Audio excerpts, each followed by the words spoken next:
사랑하는 여러분들, 주님의 놀라우신 은혜 가운데 지난 한 주간도 여러분 한 분 한 분 모두가 주님의 은혜 속에 다들 잘 보내신 줄로 믿습니다. 장로님 기도해 주신 것처럼 결실의 계절입니다.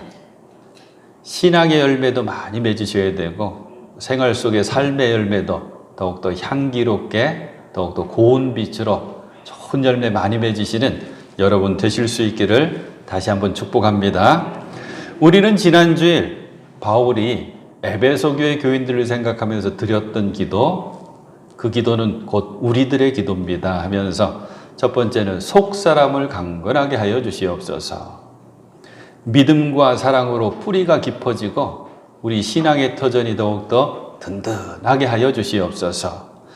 예수 그리스도 우리 주님의 사랑을 저 십자가를 통해서 그 사랑 안에 그 사랑의 너비와 길이와 높이와 깊이를 잘 알 수 있게 하여 주시옵소서. 마지막 기도 제목은 구하는 것보다 생각하는 것보다 더 넘치게 허락하여 주시옵소서. 사랑하는 여러분들, 지난 한 주간 동안 여러분의 속사람이 더욱더 강건해지신 줄로 믿습니다. 오늘 말씀의 제목은 그리스도 예수의 마음입니다.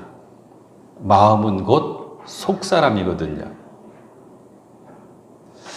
오늘 그리고 다음 주일에 걸쳐서 예수 그리스도의 마음, 우리가 꼭 품어야 될 이 마음을 생각해 보고자 합니다.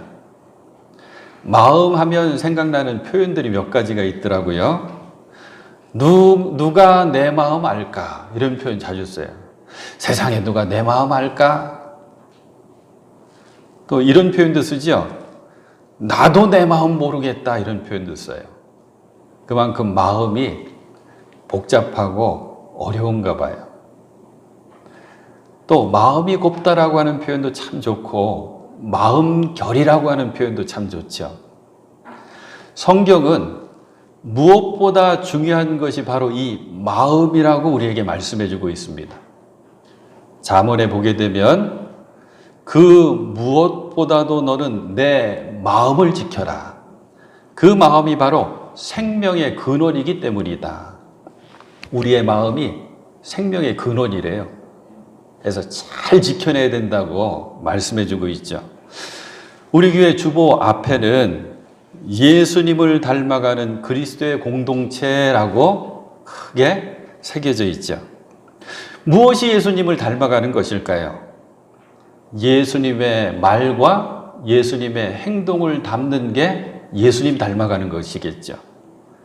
그런데 나의 말과 행동이 예수님을 닮기 위해서는 생각과 마음이 먼저 닮아야 합니다. 예수님의 마음과 생각을 우리가 닮아간다면 나의 말과 행동이 예수님 닮은 말과 행동으로 바뀔 거거든요. 또 이런 생각도 해봐요. 고린도후서 4장에는 우리의 마음을 뭘로 표현하면 질그릇이라고 표현하고 있습니다. 이 보물을, 이 보배를 질그릇에 담았으니.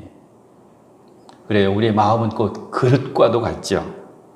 주님의 마음을 담기 위해서 우리의 마음 그릇에 준비를 잘 해야 되는데 두 가지를 꼭 준비해야 됩니다. 첫 번째는 깨끗하게 만들고 비워내야 돼요. 깨끗하게 비워내고 그래야지 담을 수가 있거든요. 두 번째는 절대로 깨지면 안 됩니다. 우리의 마음을 질그릇이라고 표현한 거 보면 우리의 마음이 깨지기가 쉬운가 봐요. 하지만 절대 깨지면 안 되고 그리고 깨끗하게 잘 비워내서 예수님의 마음을 우리가 꼭 우리 마음 그릇에 담을 수 있어야 합니다. 오늘 그리고 다음 주일 빌립보서를 살펴보기 때문에 조금 딱딱하지만 빌립보서 성경 공부 좀 한 5분 정도 해보려고 그래요.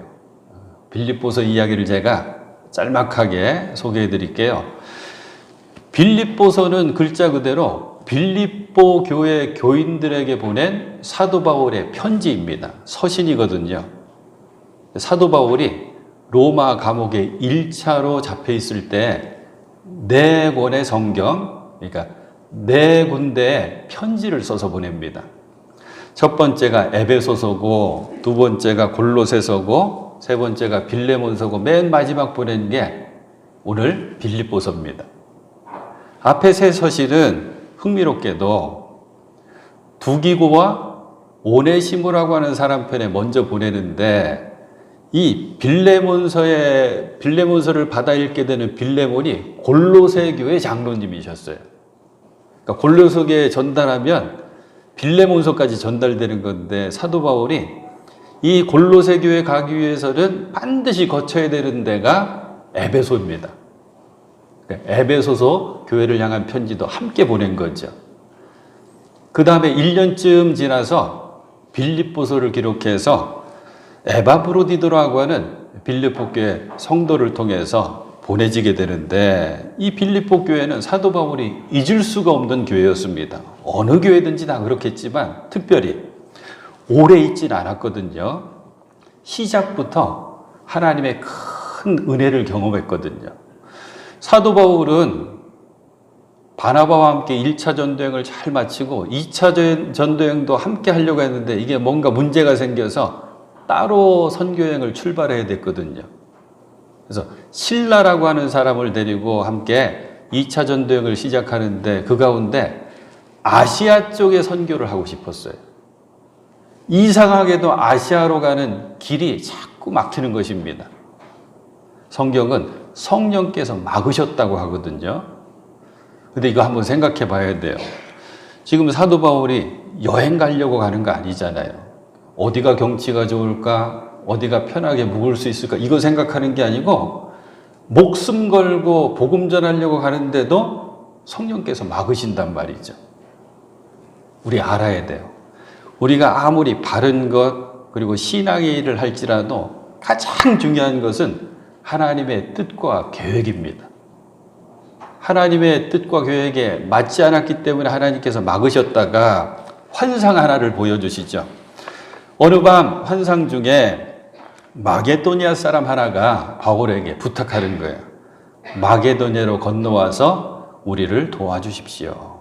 근데 마게도니아가 유럽의 첫 관문이거든요. 그때 비로소 바울은 알았습니다. 아시아로 가는 길 막으시더니 이제 유럽을 향해 가라고 하시는구나. 가야지 하고 이 마게도니아로 출발해서 가는데, 마게도니아 지방의 첫성이라고 하는 말은 뭐냐면 가장 중요한 도시가 바로 빌립보였습니다. 빌립보에 가서 며칠을 두고 복음을 전할 준비를 하고 있는데, 마침 안식일이 되었습니다. 유대인들은 안식일이면 다 모여서 함께 예배, 제사를 드리거든요. 찬양을 하거든요.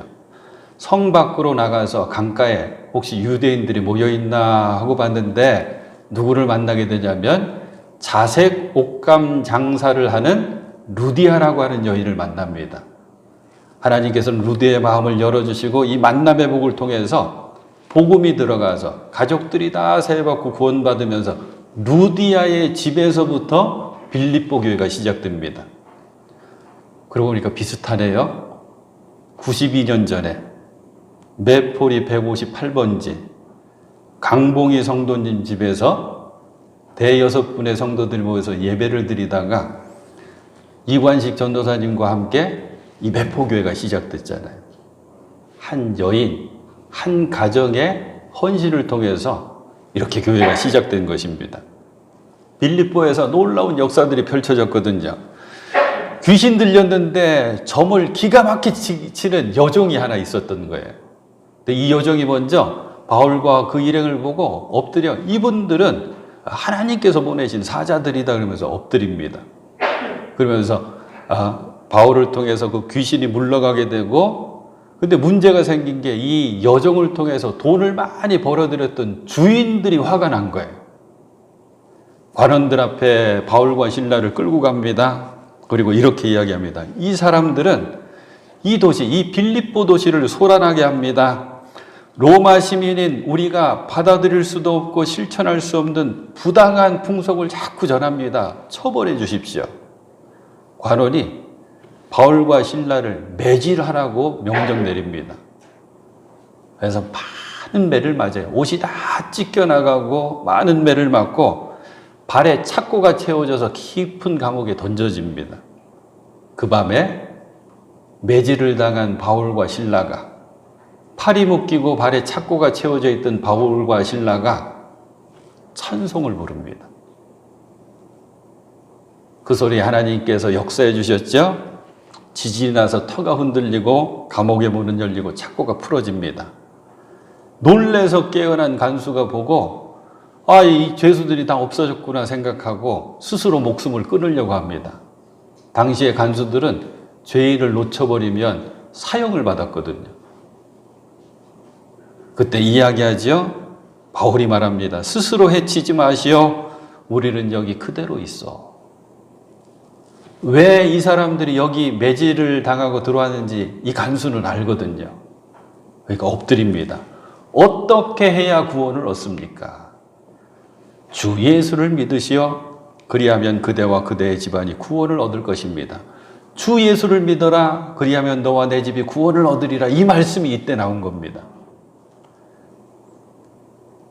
이런 빌립보 교회는 아주 중요한 두 가지 특징이 있었거든요. 첫 번째는 헌신하는 교회였습니다. 잘 돕는 교회였어요.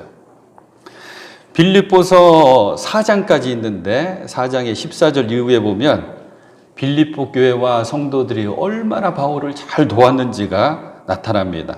15절 말씀 제가 읽어드릴게요. 빌립보의 교우 여러분, 여러분도 아는 바와 같이 내가 복음을 전하던 초기에 마게도니아를 떠날 때 주고받은 일로 나에게 협력한 교회는 여러분밖에 없습니다. 내가 데살로니카에 있을 때에도, 빌립보 다음이 데살로니카 교회거든요. 데살로니카에 있을 때에도 여러분은 내가 쓸 것을 몇 번이나 보내주었습니다. 헌신하는 교회, 잘 돕는 교회. 사랑하는 여러분들, 저도 소망해봐요. 헌신은 그냥 나오는 거 아니거든요. 사랑이 있어야지 나오고 관심이 있어야지 나옵니다. 사랑과 관심으로 우리 주변의 이웃교회들을, 또 주변의 이웃들을 잘 섬기고 헌신하고 도울 수 있는 우리 매폭교회가 될 수 있기를 소망합니다. 또 한 가지 특징은, 이거는 알고만 계시고 배우시면 큰일 나요. 두 번째 특징이 바로 다툼과 갈등이 있었습니다. 빌립보서 4장 2절에 보면 이런 말씀 나오죠. 나는, 바울은 유오디아에게 권면하고 순두개에게도 권면합니다. 외국 사람 이름이어서 우리는 이름만 딱 읽어서는 뭔지 잘 몰라요. 두 사람이 나온 거예요. 유오디아, 그 다음에 순두개. 이분들은 여성 리더들이었습니다. 두 분 다 여자예요. 빌립보 교회 신앙생활을 가장 열심히 하던 두 명의 여성 리더들. 근데 뭐라고 말씀하셔요? 주님 안에서 같은 마음을 품으십시오. 교회의 리더로서 두 여인이 마음을 함께 하지 못한 거예요. 갈등이 있었던 거죠. 다툼이 있었던 거죠. 그래서 이런 형편을 잘 아는 사도 바울이 4가지의 권면을 합니다. 이 권면이 우리에게 주신 말씀이라고 우리는 들어야 될 것이고, 다음 주일과 함께 생각해 볼 예수님의 마음을 내 마음속에 제대로 가득히 잘 품을 수 있게 꼭 들어야 되는 말씀이라고 생각하셔야 되고, 내 마음 그릇을 깨끗이 닦고 준비하는데 귀한 말씀이라고 여기시면서 들으시길 바랍니다. 첫 번째는 이런 권면이었어요. 같은 생각, 같은 사랑으로 뜻을 합하고 한 마음이 되십시오. 같은 한 마음. 2절 말씀입니다. 여러분은 같은 생각을 품고 같은 사랑을 가지고 뜻을 합하여 한 마음이 되어서 기쁨이 넘치게 해주십시오. 여러분, 다툼이 있죠? 갈등이 있죠? 안 됩니다. 같은 생각, 같은 사랑을 가지고 뜻을 꼭 합하십시오. 그리고 한 마음이 되어서 교회를 섬기십시오. 그게 나의 가장 큰 기쁨이 될 것입니다. 자, 그냥 바로 이 말씀은 전하는 게 좋을 것 같아요. 한 마음 되는 법. 우리도 한 마음 되어야 되잖아요. 한 마음 되는 법. 에베소서에 나옵니다. 3장에 보니까 평안에 매는 줄로 성령이 하나 되게 하신 것을 힘써 지켜라. 뭐가 하나 되게 하신 것이요? 성령이 하나 되게 하신 것. 몸이 하나여 성령도 한 분이시니 이와 같이 너희가 부르심에 한 소망 안에서 부르심을 받았느니라.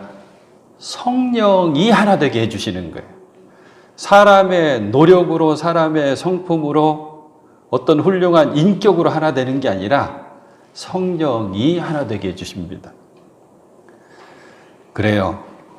성령이 하나 되게 해주시는 것, 그게 바로 성령 충만인데, 저도 성령 충만, 장로님들도 성령 충만, 권사님들도, 집사님들도, 청년들도, 학생들도, 우리 어린아이들도 성령 충만해야지 교회는 하나 된다고 하는 것을 꼭 기억하시길 바랍니다.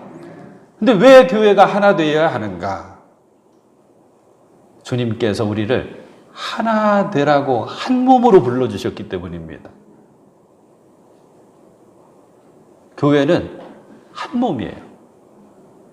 그 한 몸 가운데 우리는 각자의 받은 달란트와 사명대로, 직분대로 지체로서 활동을 하는 거거든요. 자, 몸이 건강해야 됩니다. 그럴 때는 답은 간단합니다. 이 뇌에서 명령하는 것을 우리 지체가 그대로 따라서 하면 건강한 거예요. 뇌에서 명령합니다. 저기 뭐가 있으니까 우리 저 앞으로 가야 돼 하면 팔과 다리가 거기에 맞춰서 근육과 관절을 움직여서 나가야 되는 거거든요. 나가라고 하는데 뒷걸음질 치면 이거는 건강하지 않은 거예요. 비틀거립니다. 균형을 잃어버립니다. 어지럽다고 얘기하죠. 그 건강하지 않은 겁니다. 교회가 어떤 모습이 건강할까? 똑같습니다. 우리는 한 몸으로 부름받았고 각각의 지체인데 머리 대신 교회의 머리는 예수님이시잖아요. 예수님께서 명하시는 대로, 말씀하신 대로 지체가 그대로 함께 따르면 건강한 교회가 되는 것입니다. 사랑하는 여러분, 마음그릇을 잘 준비해야지 우리들의 마음그릇에 예수 그리스도의 마음을 담을 수가 있는데, 첫 번째가 뭐냐? 한 마음 되는 거다. 근데 성령으로 한 마음 되는 거다. 꼭 기억하시길 바랍니다. 두 번째는 무슨 일을 하든지 경쟁심이나 허영으로 하지 마십시오. 무슨 일을 하든지 경쟁심이나 다툼이나 허영으로 하지 마십시오. 이거는 여러분 한번 웃으시라고 여러분 자주 들었던 이야기가 하나 그냥 해드릴게요. 버스 타고 어떤 사람이 가고 있는데 저쪽 자리에서 두 양반이 목소리가 점점 커지기 시작하더니 막 싸웠대요. 뭘로 싸우는지 모르겠는데 뭐 절대 안 굽히고 그냥 목소리가 커지고 더 커지고 그러면서 그냥 다른 승객들 얼마나 불편해요. 그러니까 다른 승객들이 다 투덜투덜 불평하지만 또 나서긴 또 그렇죠. 근데 어떤 분이 이제 막 내리면서 그러더래요. 막 계속해서 소란스럽고 막 싸우는 그 두 분한테 내리면서 왜 그렇게 큰 소리로 싸워서 시끄럽게 하느냐고, 여기가 교회인 줄 아냐고 그러더래요. 이 얘기만 하시면 다 웃으시더라고. 웃으시면 안 돼요. 또 이런 얘기도 있어요. 세상에서 사람들과 어울려 살다 보면 싸울 때가 있거든요. 감정 상하고 기분 나쁘면 목소리 커지고 싸울 때가 있죠. 그런데 쉽게 풀린대요. 밥 한 끼 같이 먹든지 뭐 이러면 쉽게 풀리는데 교회에서 다투고 싸운 거는 잘 안 풀린대요. 왜 그러냐 그랬더니 답이, 교회에서는 다투는 것도 마음과 뜻과 정성을 다 해가지고 다투기 때문에 이게 안 풀린대요. 사랑하는 여러분, 우리 매폭교회랑은 상관없는 얘기죠? 빌립보 교회는 경쟁심으로 다툼이 있었고 허영으로 일하던 교회였습니다. 이것을 바울이 알았거든요. 경쟁심이 왜 생길까요? 자꾸 나를 내세우려고 해서 생깁니다. 그래서 다툼이 생겨요. 허영은 자신을 자꾸 높이고 자랑하려고 하다 보면 생깁니다. 그래서 경쟁심과 허영은 다른 이보다 나 자신을 자꾸 먼저 세우고 나타내고 높이고 보이기 위해서 생기는데 결국 이게 뭔가 하고 봤더니 교만이에요.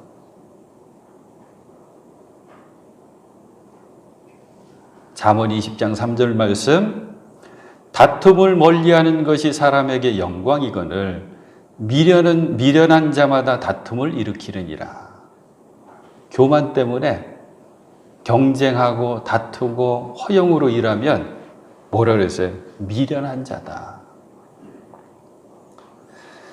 예수님의 마음을 닮아야 되는 우리들, 그래서 우리 마음 그릇을 잘 준비해야 되는 우리들은 절대 있어서는 안 되는 것, 깨끗하게 비워야 되는 것이 바로 교만입니다. 근데 이 교만을 닦는 법이 있어요. 겸손으로 닦아내래요. 겸손으로. 그래서 다음 권면, 세 번째 권면이 3절의 후반부, 겸손한 마음으로 하고, 무슨 일을 하든지 겸손한 마음으로 하고 자기보다 서로 남을 낮게 여기십시오. 여기서 낮다 할 때는 낮추는 게 아니라 더 좋게, 옳게, 귀하게, 높게 보는 게 나보다 저 사람을 낮게 보는 거예요. 나은 사람이다. 나보다 훌륭한 사람이다. 하나님은 겸손한 사람을 사랑하시고 겸손한 사람에게 복을 주시기 때문에 우리는 늘 겸손하게 살아야만 합니다. 이것은 제가 드리는 말씀이 아니라 성경의 약속입니다.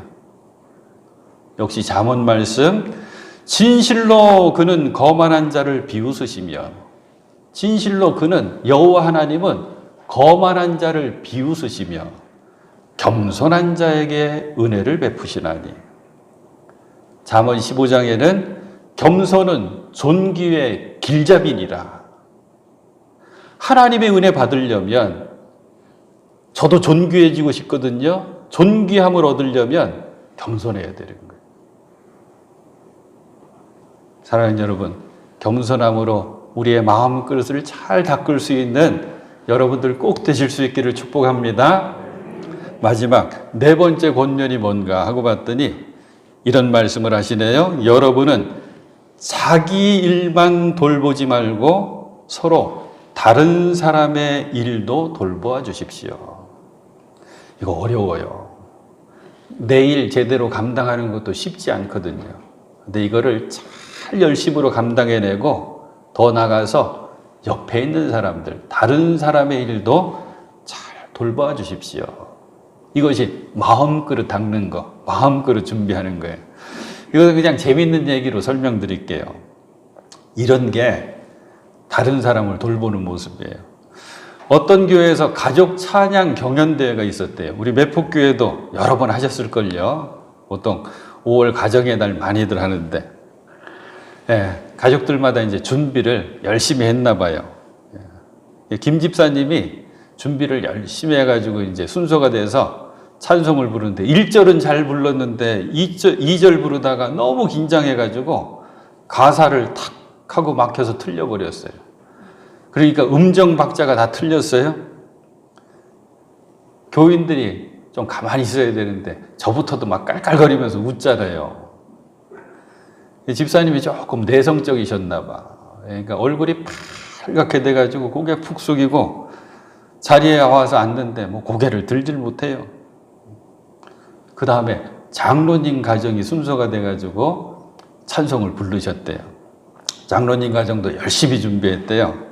1절 잘 불렀어요. 그때 2절에 가뜩이나 목소리가 큰 장로님이 그냥 가사를 또 탁 틀려버리더니 음정 박자 다 놓치고 교인들이 또 깔깔깔깔거리면서 웃고 옆에 권사님은 옆구리 콱 찌르면서 우리 열심히 연습했는데 그게 뭐냐고 창피하다고 아이들도 자녀들도 이렇게 아빠 장로님 흉보는 거예요.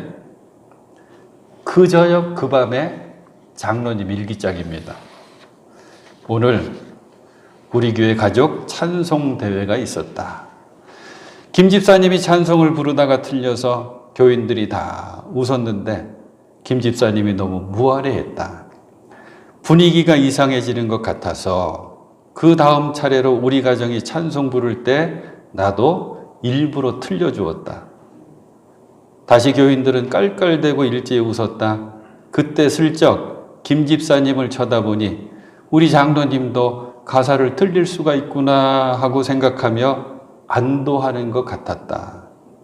오늘도 작은 일로 한 영혼의 위로를 줄 수 있어서 기쁜 하루였다. 이게 마음 돌봐주는 겁니다. 다른 사람 돌보는 마음이 바로 이 마음이죠. 작은 일 같죠? 큰 마음입니다. 사람은요, 겉사람의 크기로 큰 사람 되는 거 아닙니다. 재산이 많다고 큰 사람 되는 거 아니고, 높은 명예와 권력 잡았다고 큰 사람 되는 거 아닙니다. 마음이 커야 큰 사람인데, 우리의 마음을 오늘 주신 말씀을 가지고 잘 닦아내고 비워내십시오. 그리고 다음 주일 우리가 살펴볼 말씀, 예수님의 마음을 거기에 담을 수 있어야 합니다. 예수님보다 크신 분이 어디 계십니까? 예수님의 마음을 우리가 담을 때 우리는 큰 마음, 큰 사람이 되는 것입니다. 사랑하는 여러분, 한 주간 동안 이 말씀을 꼭 기억하시며 묵상하십시오. 너희 안에 이 마음을 품으라. 곧 그리스도 예수의 마음이니. 자꾸 우리의 마음을 비워내면 어느 순간 우리 주님의 마음이 가득히 채워질 줄로 믿습니다. 기도하시겠습니다. 주님 은혜 감사합니다. 오늘도 주님 전에 나와 예배하게 하시고 귀한 말씀 은혜 함께 나눌 수 있게 하시니 감사를 드립니다. 우리의 마음 그릇이 깨끗해지길 원합니다. 자꾸 교만이 쌓입니다. 자꾸 어리석음이 쌓입니다. 주여 다 비워내고 주님 기뻐하실 만한 겸손함으로 잘 닦아내서 예수 그리스도의 귀한 마음을 가득히 담아 우리들의 삶이 예수님의 말이 되게 하여 주시옵시고 예수님의 행동이 되게 하여 주시옵소서. 예수 그리스도 이름으로 기도하옵나이다. 아멘.